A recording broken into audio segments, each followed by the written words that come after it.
দশম শ্রেণীর ছাত্রীরা, আমি তোমাদের ভৌত সমন্বয়ক স্নায়ুতন্ত্র এই বিষয়টি নিয়ে আলোচনা করছিলাম। আজকে তার একটি অংশ কেন্দ্রীয় স্নায়ুতন্ত্র, সেটি নিয়ে আলোচনা করব। তার প্রধানত যে দুটো অংশ সেটি নিয়েই তোমাদেরকে বুঝিয়ে ব্যাখ্যা করব। তো দেখো, স্নায়ুতন্ত্র কাকে বলে, কি নিয়ে গঠিত, এগুলো কিন্তু আগেই আলোচনা করেছি। তো মানুষের স্নায়ুতন্ত্র কী ভাগে বিভক্ত, আজকে সেটি প্রথমে দেখে নিই। মানুষের স্নায়ুতন্ত্র প্রথমত তিনটি ভাগে বিভক্ত। কেন্দ্রীয় স্নায়ুতন্ত্র, যাকে বলা হয় সেন্ট্রাল নার্ভাস সিস্টেম বা সিএনএস। এই কেন্দ্রীয় স্নায়ুতন্ত্র কিন্তু মস্তিষ্ক আর সুষুম্না কাণ্ড দ্বারা গঠিত। তারপরের যে ভাগটি রয়েছে সেটি হলো প্রান্তীয় স্নায়ুতন্ত্র, যার মধ্যে দুটো অংশ হয়। একটি করোটীয় স্নায়ু, যেই স্নায়ুগুলো মস্তিষ্ক থেকে নির্গত হয়, তার মধ্যে 12 জোড়া রয়েছে। আর রয়েছে সুষুম্নীয় স্নায়ু, যেগুলো সুষুম্না কাণ্ড থেকে নির্গত হয়, তার মধ্যে রয়েছে 31 জোড়া। আর সর্বশেষ ভাগ সেটি হলো স্বয়ংক্রিয় স্নায়ুতন্ত্র, যার আবার দুটো অংশ বা দুটো ভাগে বিভক্ত। একটা হচ্ছে সিম্প্যাথেটিক বা সংবেদী, আর একটা হচ্ছে প্যারাসিম্প্যাথেটিক। ঠিক আছে, তাহলে এই হচ্ছে মানুষের স্নায়ুতন্ত্রের বিভাগগুলো। তাহলে আজকে এই কেন্দ্রীয় স্নায়ুতন্ত্রের মধ্যে যেটি মস্তিষ্ক, সেটি নিয়ে আলোচনা করছি। কেন্দ্রীয় স্নায়ুতন্ত্র মস্তিষ্ক আর সুষুম্না কাণ্ড দ্বারা গঠিত একটি অংশ, যা কি করে মানুষের আবেগ, বুদ্ধি, আরও পরিবেশের যেসব উদ্দীপনা রয়েছে সেগুলোর সাথে সাড়া প্রদান করে শরীরের বিভিন্ন অঙ্গতন্ত্রের মধ্যে একটা সমন্বয় সাধন করে। তো এই করোটি আর মস্তিষ্ক আর সুষুম্না কাণ্ডের যা কেন্দ্রীয় স্নায়ুতন্ত্র, তার কিছু বৈশিষ্ট্য আছে। কি কি বৈশিষ্ট্য?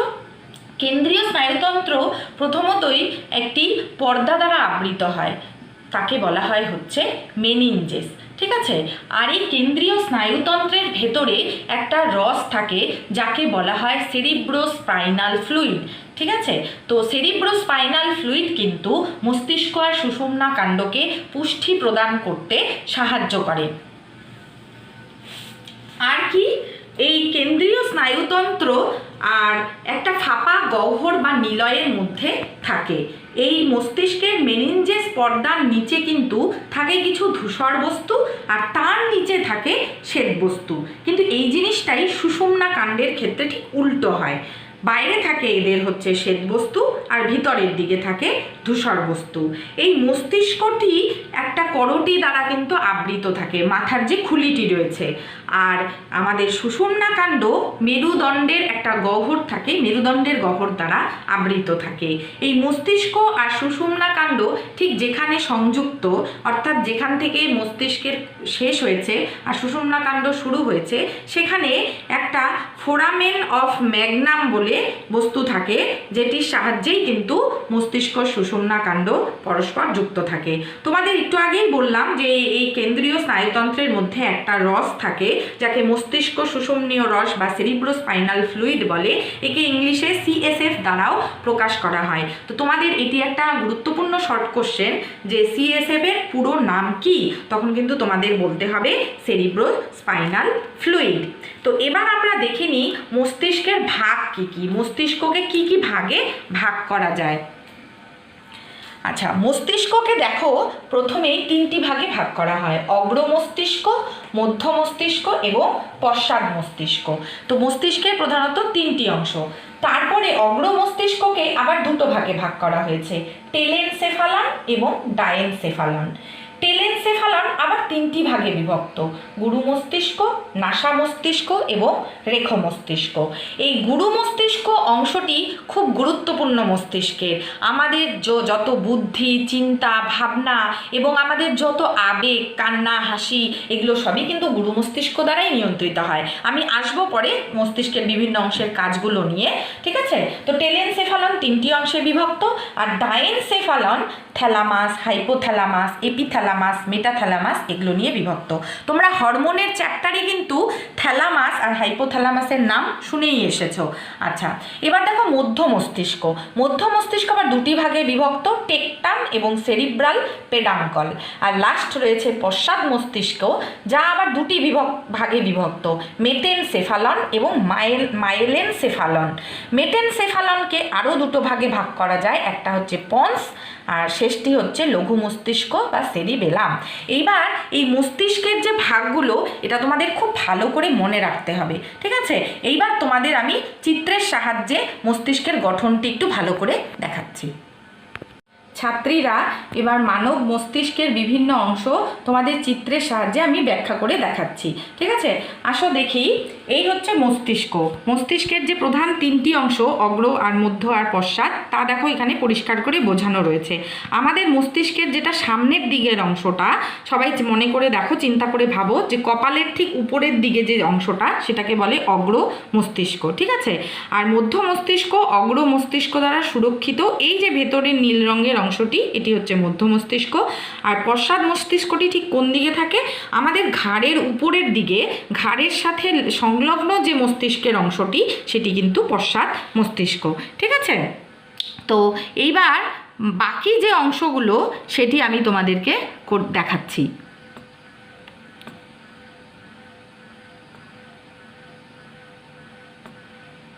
এখানে দেখো মস্তিষ্কের বাকি যে অংশগুলো খুব চিত্রের সাহায্যে পরিষ্কার দেখানো রয়েছে। আমরা আগেই দেখেছি অগ্র মস্তিষ্কের যে ভাগগুলো, তার মধ্যে তোমার কর্পাস ক্যালোজাম, সেরিব্রাম, থ্যালামাস, হাইপোথ্যালামাস এগুলো রয়েছে। তো এই হচ্ছে অগ্র মস্তিষ্কের বিভিন্ন অংশ। এই হচ্ছে সেরিব্রাম, এই জায়গাটা। এখানে হচ্ছে থ্যালামাস, হাইপোথ্যালামাস।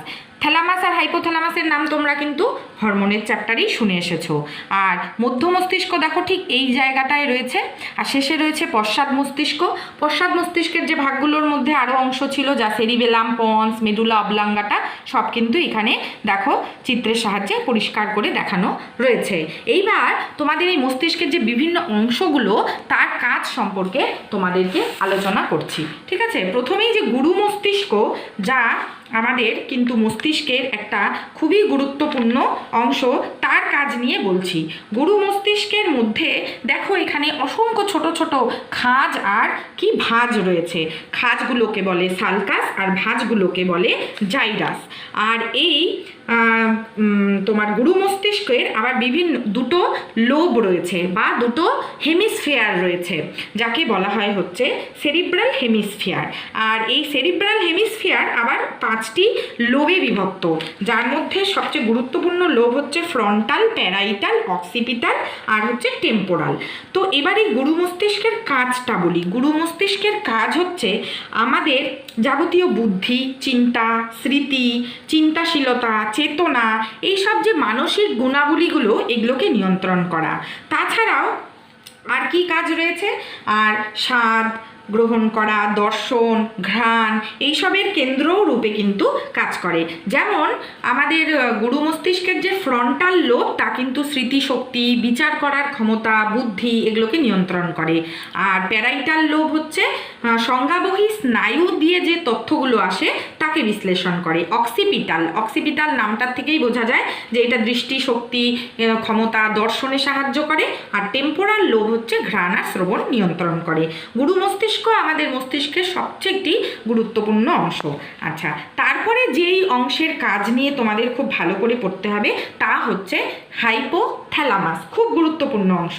হাইপোথ্যালামাস কি করে? হাইপোথ্যালামাস আমাদের দেহের তাপমাত্রা নিয়ন্ত্রণ করে। আমাদের শরীরের কিন্তু একটা নির্দিষ্টই তাপমাত্রা রয়েছে, সেটাকে নিয়ন্ত্রণ করে এই হাইপোথ্যালামাস।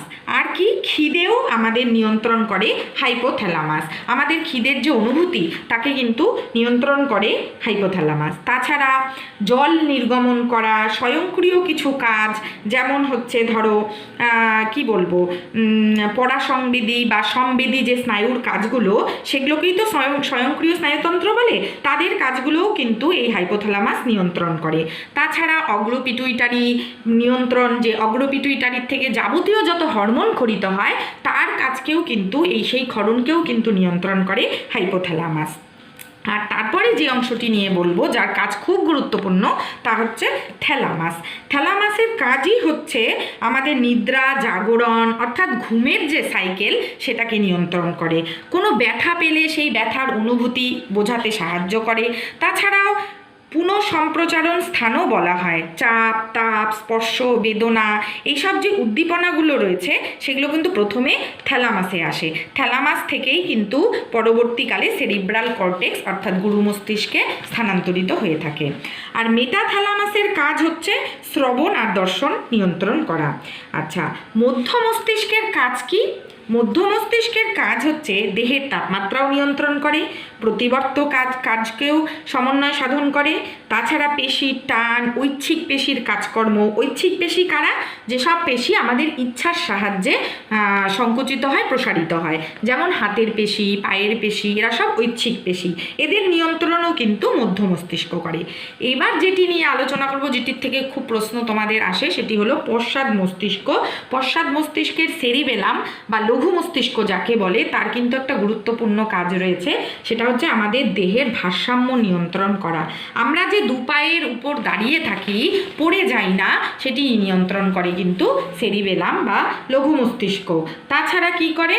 ফিডব্যাক নিয়ন্ত্রণ করে। ফিডব্যাক আমরা হরমোনের চ্যাপ্টারে পড়েছি।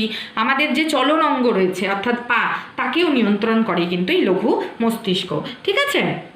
আর শেষে রয়েছে হচ্ছে তোমার পন্স। পন্সের কাজ কি? পন্স আমাদের শ্বাসক্রিয়া নিয়ন্ত্রণ করে, অর্থাৎ আমরা কি করে শ্বাসকার্য সম্পন্ন করব, অক্সিজেন নেব, কার্বন ডাই অক্সাইড ছাড়বো, সেটা সম্পূর্ণই নিয়ন্ত্রণ করে পন্স অংশটি। তাছাড়াও পন্সের কাজ হচ্ছে মূত্র নির্গমন করতেও সাহায্য করা। আর সর্বশেষ অংশ হচ্ছে সুষুম্না শীর্ষ বা মেডুলা অবলাঙ্গাটা। তার কাজ হচ্ছে প্রতিবর্ত ক্রিয়াকে নিয়ন্ত্রণ করা এবং শ্বাসকার্য নিয়ন্ত্রণ করা। তোমরা পরেই পড়বে প্রতিবর্ত ক্রিয়া কি জিনিস, তখন তোমাদের এই বিষয়টি নিয়ে আমি আলোচনা করব। তা আজকে হলো মস্তিষ্কের গঠন এবং মস্তিষ্কের সমস্ত বিষয় নিয়ে আলোচনা করলাম। তোমরা বাড়িতে অবশ্যই মস্তিষ্কের গঠনগুলো দেখবে, কাজগুলো পড়বে। যদি তোমাদের কোথাও কোনো সমস্যা হয়, অবশ্যই তোমরা আমাকে প্রশ্ন করতে পারো। ঠিক আছে?